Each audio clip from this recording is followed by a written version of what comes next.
Hi, welcome to Mortality and Tea. I'm your host, Amy. This is a show where I take a guest on a journey of their death and in hopes that the guest and you, the listener and viewer, uh, find a more rich and juicy life. Today, on our Mother's Day episode, we have a woman on the show named Holly Stafford, and she has a renowned shop in our town of Saugatuck, Michigan called Mother Moon, and she is known as Mother Moon in town. So it's kind of fitting for our Mother's Day episode. Holly is the oldest of five girls, which she says has equipped her to raise six daughters. She grew up in upstate New York in the country and attended Hope College in Michigan as an art major, where she fell in love with the Big Lake, Michigan. She married locally and devoted herself to being a good wife and mother of her daughters and stepkids, which is what she was raised to do. The challenges of marriage, of parenting, and of certain crises of faith occurring in her teens subsequently put her on an alternative spiritual path and eventually into her shop, Mother Moon, where she spent the last quarter of a century helping people connect with spirit and heal in many different ways. She is into alternative vibrational medicine and self care. I hope you enjoy this conversation.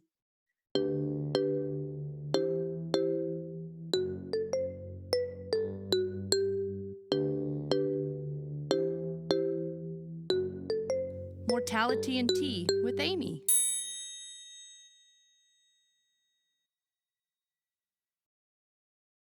Hi, Holly. Welcome to Mortality and Tea. How are you today? I'm terrific. Thank you for inviting me. Thank you for being here. It's an honor to have you on the show. Um, do you have a cup of tea? I think I saw you had a cup I of tea when you certainly do. were talking. What kind of tea are you drinking? Nettles and red clover, which Okay. is a very nourishing go-to for me. Hmm. Okay. It's high in iron and lots of antioxidants, and that's just one of my allies Yeah. plant-wise. Okay. Wonderful. I'll just start and ask you the first question. What is your ideal death experience? What does your ideal death experience look like? Well, I think we got to go back to the old country and western song from Kenny Rogers and the Gambler. Best you can hope for is to die in your sleep, right? It would be nice to be not alone, and it would be nice to be home. As you know, I had almost all of my children at home, and I believe in home birth and I believe in home death. I Mm, honor a lot of hospice workers and people who are comfortable staying with people in that final passage. In fact, the midwife for my youngest child has stopped catching babies, and she's now doing death midwifery, like helping people mm. move from this plane to the original one. So um, I think that's ideal. I mean, I would not want to spend my last time hooked up to a bunch of machines just Mm, because it would keep me breathing. I'm not particularly afraid of death. I mhm, feel like I have a lot left to do, mhm, but I don't think that it's something to be freaked out and afraid of. It's one of the things that's going to happen. I mean, it's a guarantee. You're born and eventually you're going to depart. mhm. I just read a quote by Jean Cocteau. I don't know if you've heard of her. Cocteau. And Mhm. she said, since the day of my birth, my death began its walk. It is walking toward me without hurrying. What do you Yeah. think of that? Well, as a student of metaphysics in general, one of my earliest shamanic influences in my teens were the Carlos Castaneda books of the teachings of Don Juan. And I'm not exactly sure, after all these years, exactly which book it's in, but Don Juan asks his student to make friends with death Mm, because if you understand your own mortality, you can engage more fully in life than if you're just going to spend all your time trying to avoid it. Mm. Well, what's the Emma Goldman quote? I will not tiptoe carefully through life to arrive safely at death. Yes. Um, you know, it's not that you don't value your existence, it's just that you need to be fully engaged in your own life. Mhm. Mhm. Yeah. That was one of the So, because I was surrounded with a lot of mortality in my teens, it had me thinking a lot about it. mm, Um,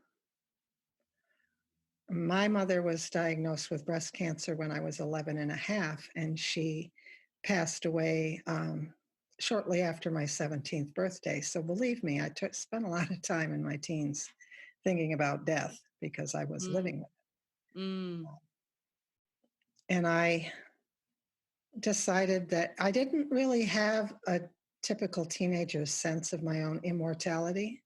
I knew that it could be mhm, abruptly halted at any point. And I just wanted to not be afraid of it. And the advice to make friends with it made sense to me.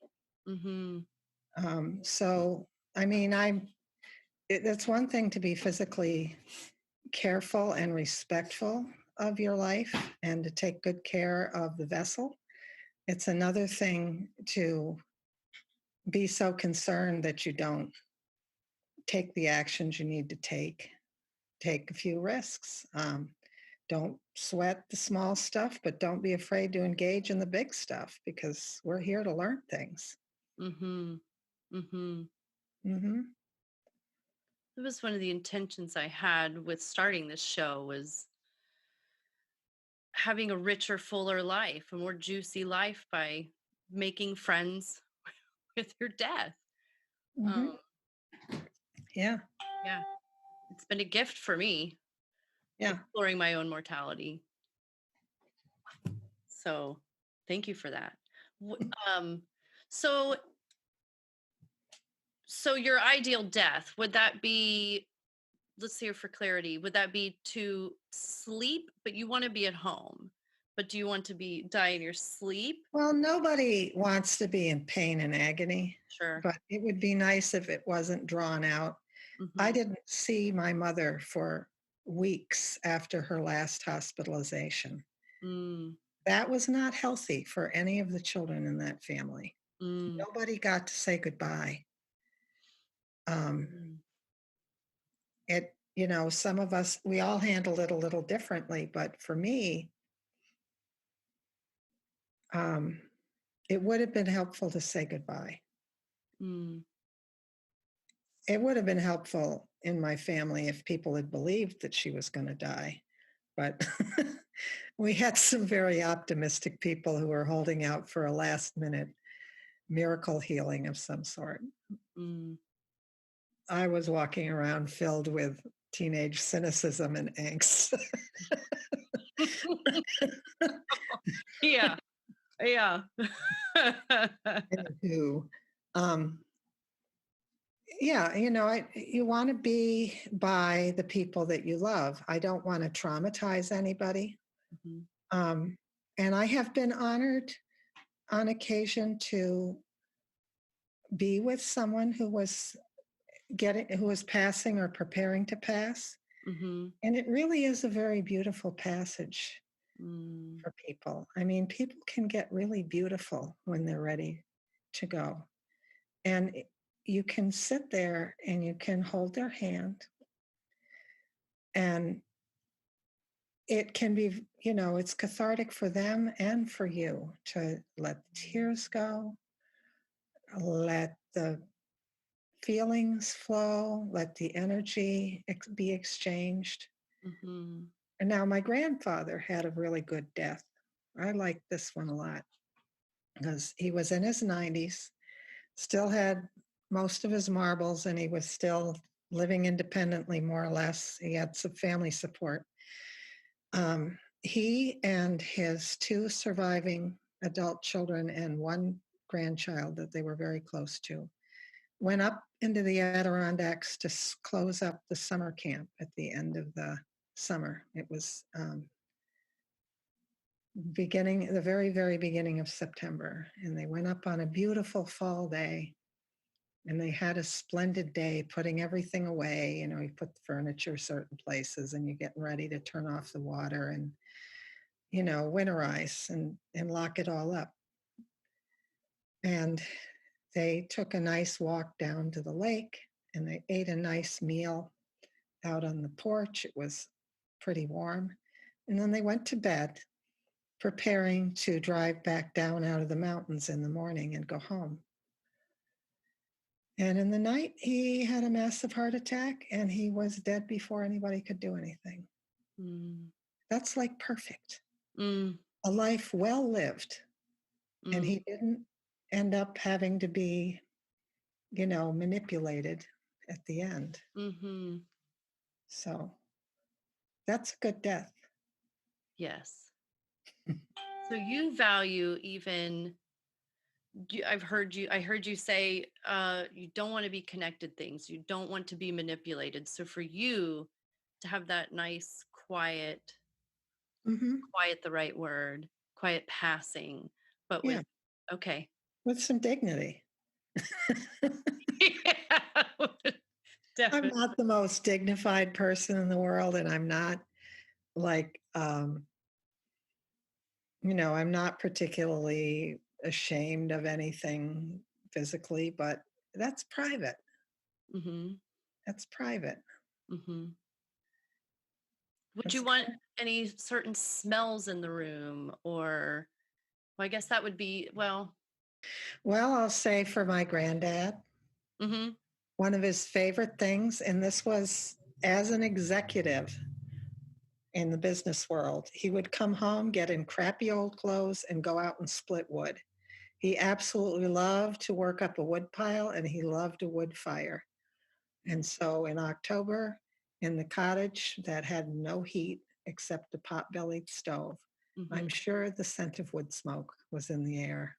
Mm. So I don't know if what I would choose at this point, Mhm. because for me, I mean, I am into smells and essentials, oils and things like that. And I have a lot of plant allies that I love the smell of.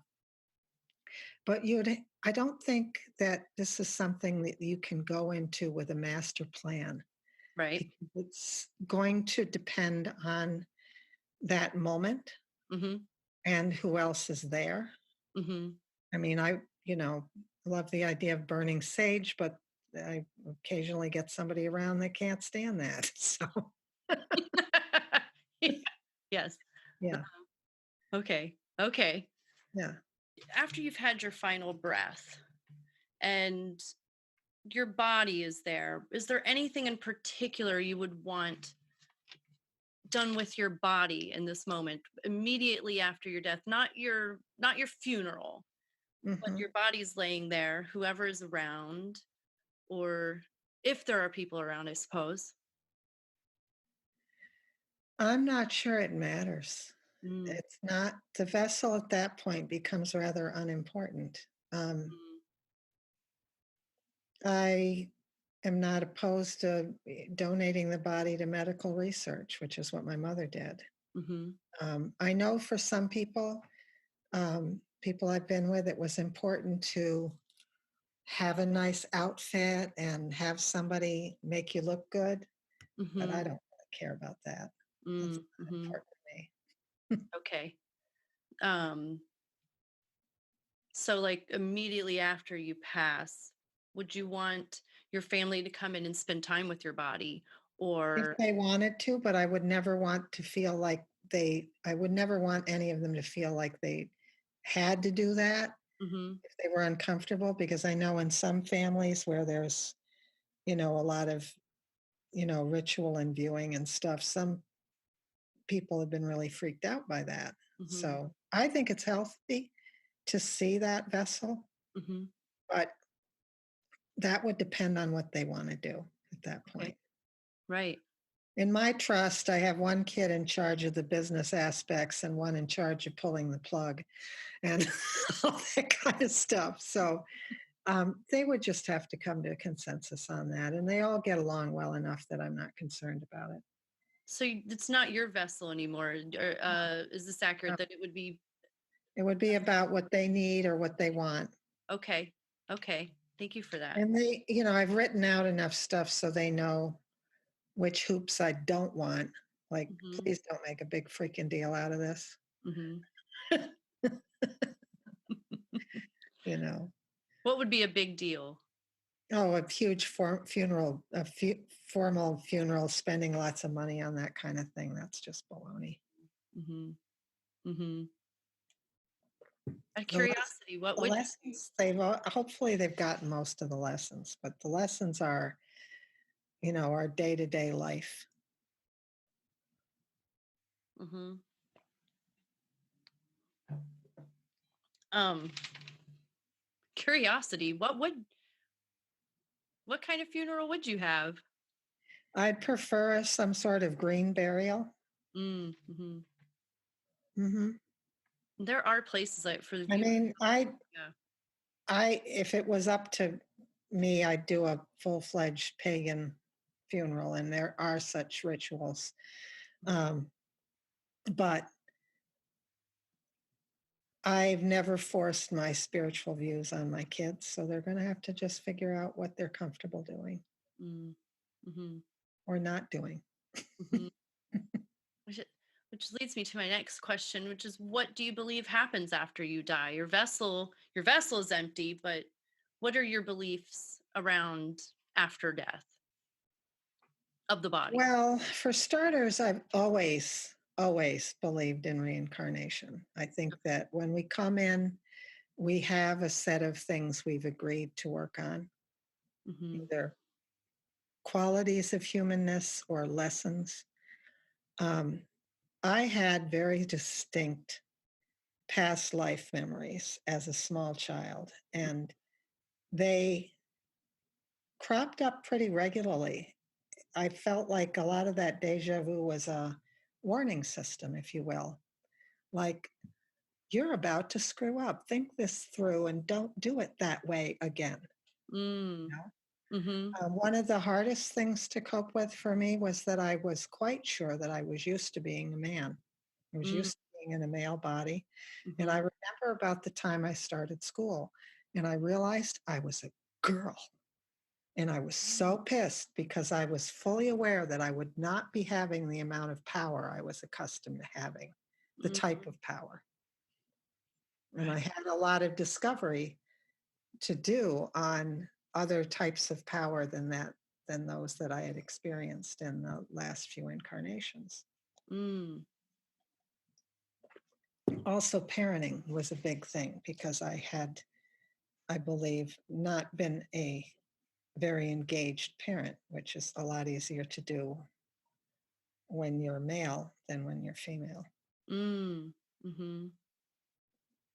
So you believe you'll. I believe that I will,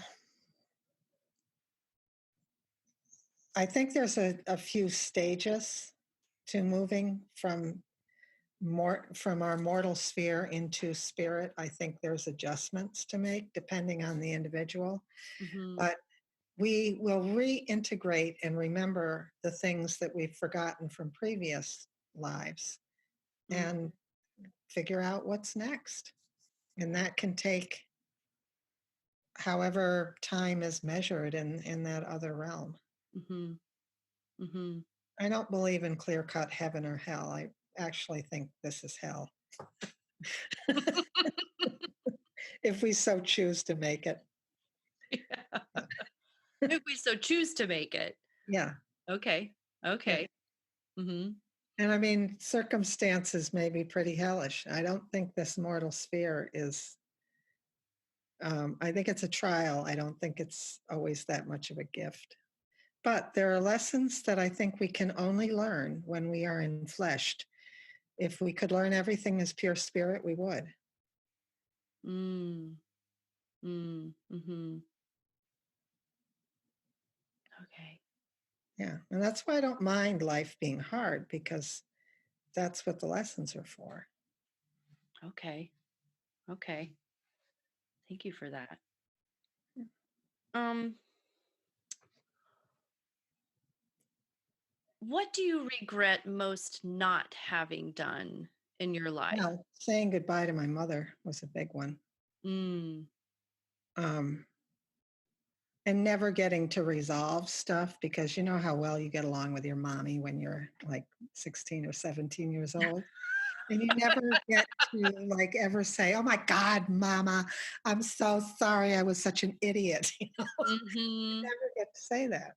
mm, Um, except in prayer, which of course I can do, but it's not the same.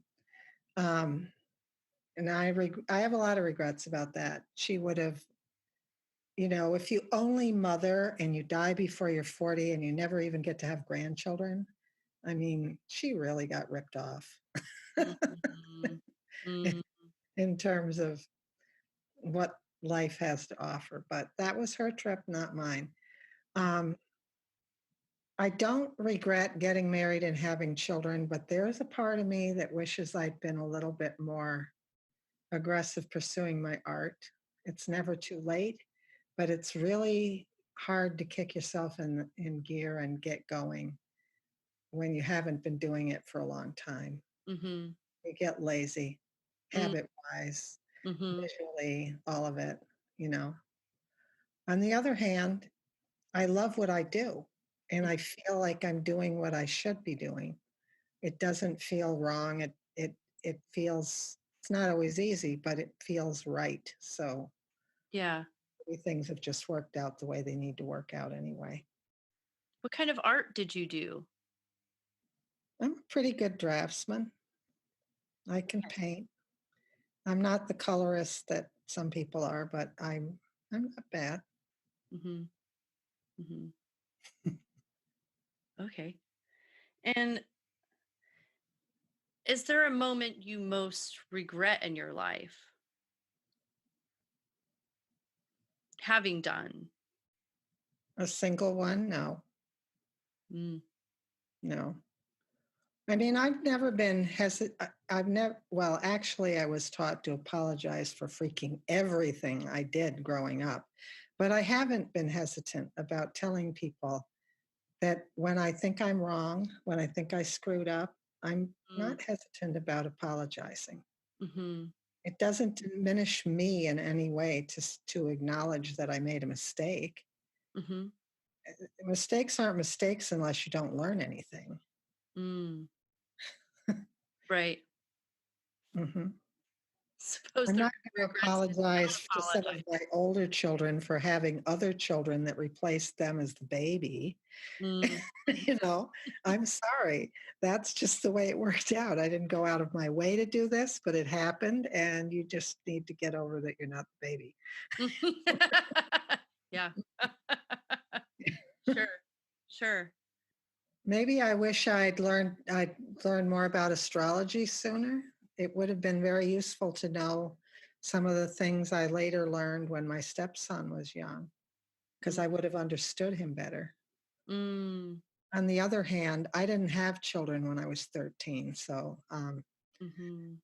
I was bound to screw up. Right. So you have studied a lot about astrology. Is this correct?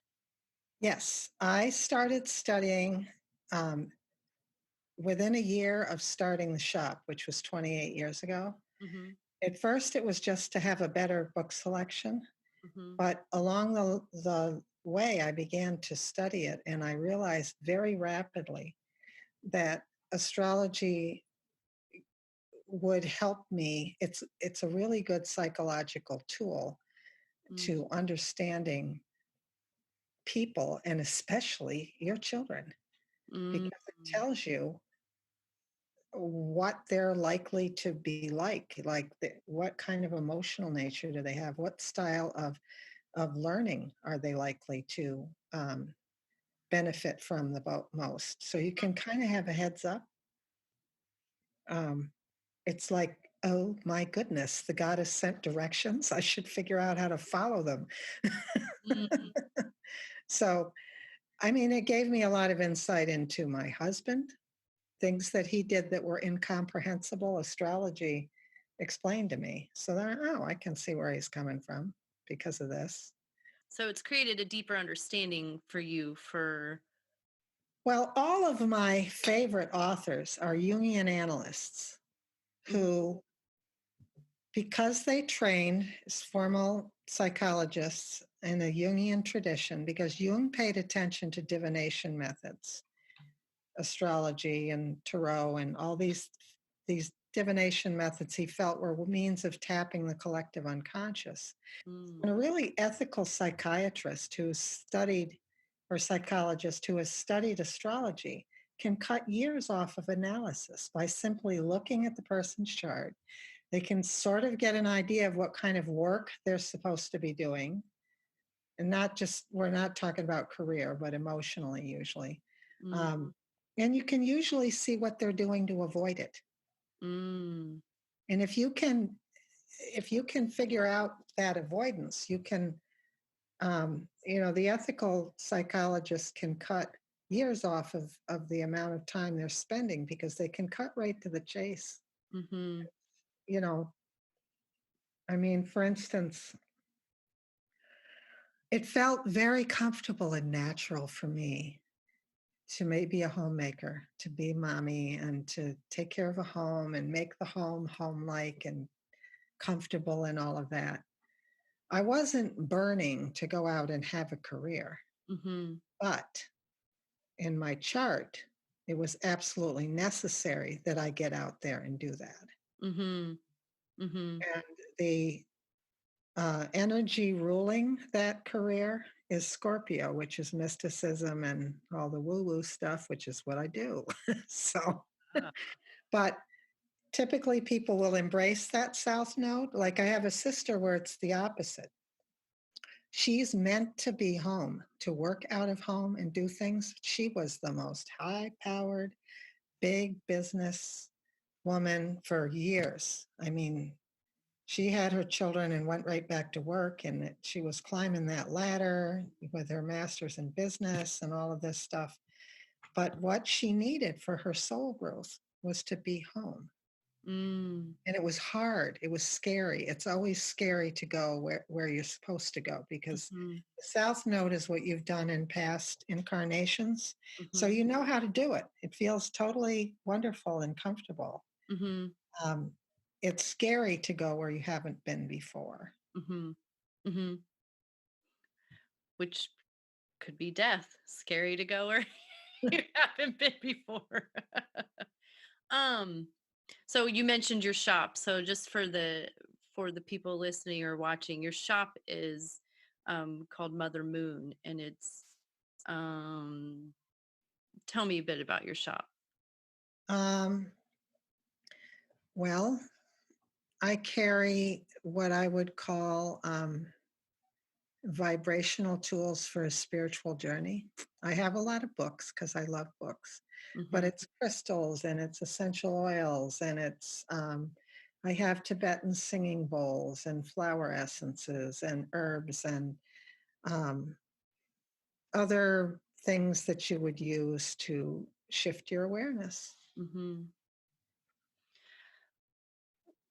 When you started your shop, because I was hearing you say that your mother's death when you were a teenager really triggered for you this process of really thinking deeply about death and your own death.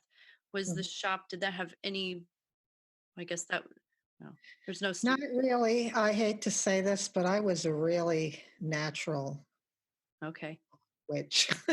Uh, Long before there was anything going on with her, I can remember having conversations with animals Mm, as a small child, and I could understand them when they talked back to me. mm-hmm, Um, mm, I had a lot of connections that were very witchy. mm-hmm, Um, I was also very, very deeply religious. I was brought up in a melange of religions, but and they were very important to me. Mhm. because I had wonderful grandmothers who were, Sunday school teacher types. And my mother was a person of very deep faith, and my father is as well.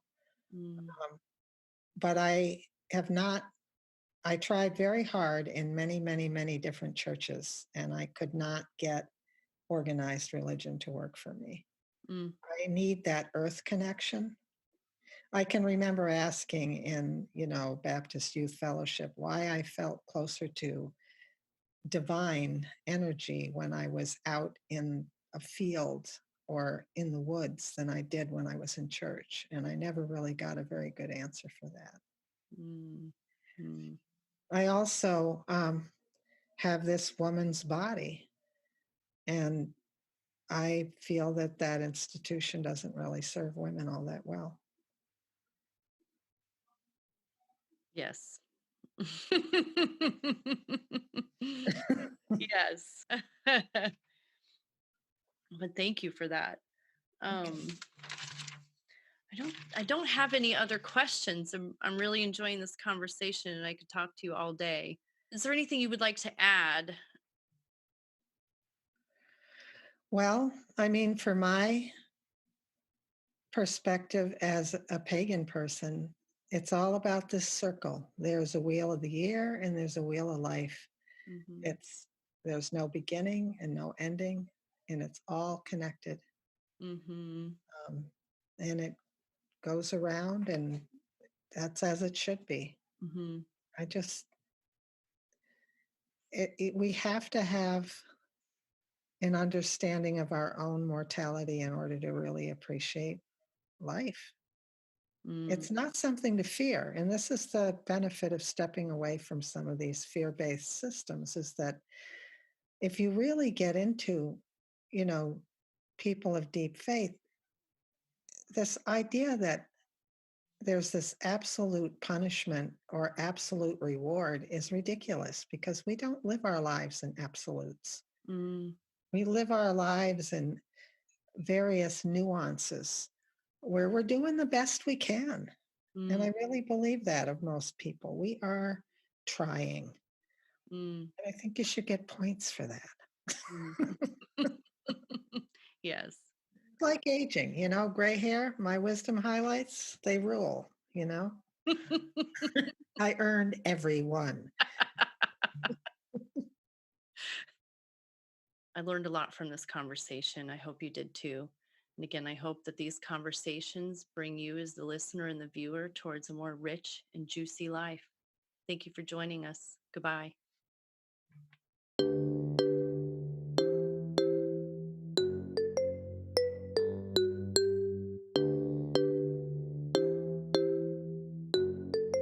Mortality and Tea with Amy.